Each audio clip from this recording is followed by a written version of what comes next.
2 Samuel 6. David again brought together all the able young men of Israel, 30,000. He and all his men went to Baalah in Judah to bring up from there the ark of God, which is called by the name of the Lord Almighty, who is enthroned between the cherubim on the ark.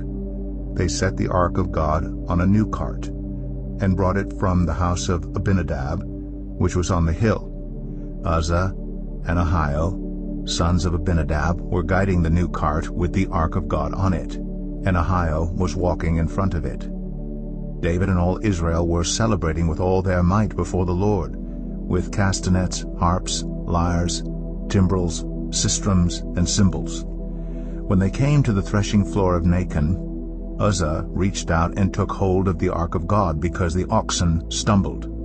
The Lord's anger burned against Uzzah because of his irreverent act.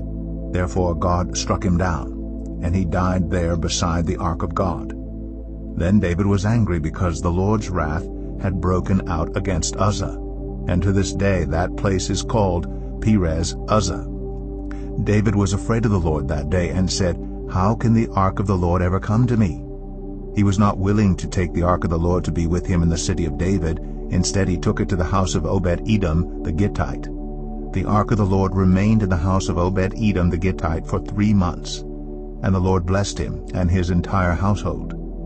Now King David was told, "The Lord has blessed the household of Obed-Edom and everything he has because of the ark of God." So David went to bring up the ark of God from the house of Obed-Edom to the city of David with rejoicing. When those who were carrying the ark of the Lord had taken 6 steps, he sacrificed a bull and a fattened calf. Wearing a linen ephod, David was dancing before the Lord with all his might, while he and all Israel were bringing up the ark of the Lord with shouts and the sound of trumpets. As the ark of the Lord was entering the city of David, Michal, daughter of Saul, watched from a window, and when she saw King David leaping and dancing before the Lord, she despised him in her heart. They brought the ark of the Lord and set it in its place inside the tent that David had pitched for it. And David sacrificed burnt offerings and fellowship offerings before the Lord. After he had finished sacrificing the burnt offerings and fellowship offerings, he blessed the people in the name of the Lord Almighty.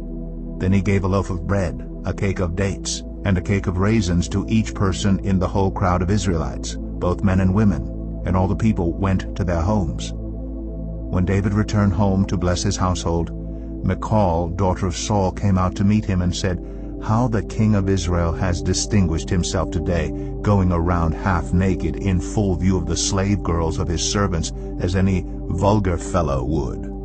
David said to Michal, "It was before the Lord, who chose me rather than your father or anyone from his house when he appointed me ruler over the Lord's people Israel. I will celebrate before the Lord. I will become even more undignified than this, and I will be humiliated in my own eyes. But by these slave girls you spoke of, I will be held in honor." And Michal, daughter of Saul, had no children to the day of her death.